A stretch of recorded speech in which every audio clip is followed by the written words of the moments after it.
The second podcast with acids and bases is about the determination of pH and pOH.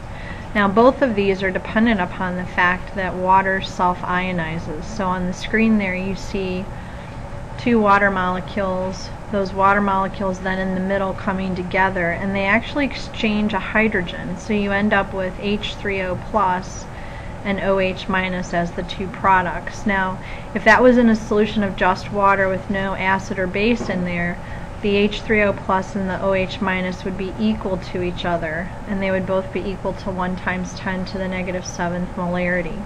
So using that, we can actually come up with an equilibrium constant that's just unique to water.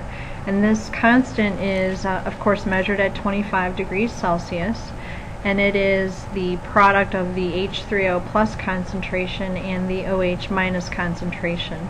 This constant has a value of 1 times 10 to the negative 14th, with the H3O plus and the OH minus both being equal to each other. We can utilize this constant then to calculate the concentration of OH minus in any solution if we know the H3O plus concentration. And then we can also calculate the H3O plus concentration knowing the OH minus. Now keep in mind as you look at this slide that H3O plus is synonymous with H plus, so they're one and the same thing. It's just two different ways of writing the same species. So when we are calculating pH and pOH, we use the log base 10 function. So pH is negative log of the H3O plus concentration. With a strong acid, you can literally take the concentration of that strong acid, negative log it, and that will give you the pH of the solution. Now determining the pH of a weak acid is slightly different because remember from the previous podcast there's an equilibrium that is set up with the weak acid. So we're going to address that in a separate podcast. pOH, same thing, negative log, but it's negative log of the OH minus concentration. So basically that little P in the front there takes the concentration of anything really and turns it into a scale. So you could have a PCl scale, which would be the negative log of the Cl minus concentration.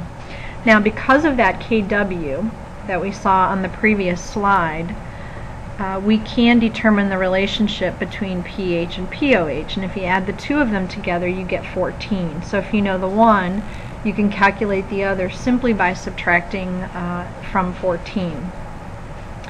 Now H3O plus and OH minus concentration, given the pH, you can calculate the H3O plus concentration using the inverse log function. So you literally take 10 to the negative pH, and that will give you the H3O plus.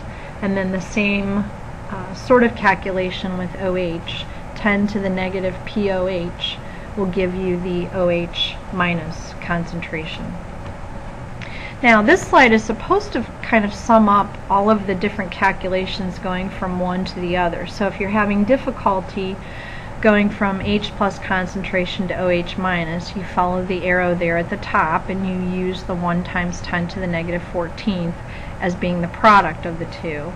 If you're trying to go at the very bottom there from pH to pOH, you can use the relationship that the two of them added together will give you 14, so you can calculate the pH using the pOH.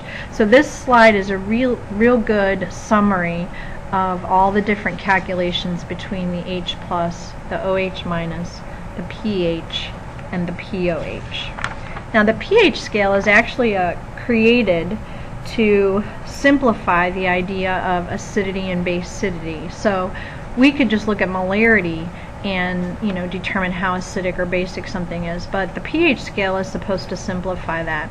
The pH scale has no unit on it because it's a logged scale, and as you can see on this slide we've put in some everyday common substances so you can get an idea of strong acids, weak acids, strong bases, weak bases. So notice battery acids up there at the top with a pH between 0 and 1, lemon juice and vinegar in the pH range of 2 to 3. Notice milk is right there at 6 to 7, and then some of our common bases, baking soda at 8, milk of magnesia and ammonia down there at 10, 11, and 12, and then Li is one of the strongest bases. Li is the common name for sodium hydroxide, and it's down there between 13 and 14. We're going to take a look at this pH scale and try to do some calculations with pH. Just be aware that pHs can go beyond 14, so you can have solutions that have a pH greater than 14, and then also be aware that the pH can drop below 0. Also keep in mind the pH scale, this pH scale with 7 being neutral, is true at 25 degrees Celsius. So if you vary the temperature, then this scale is going to shift slightly.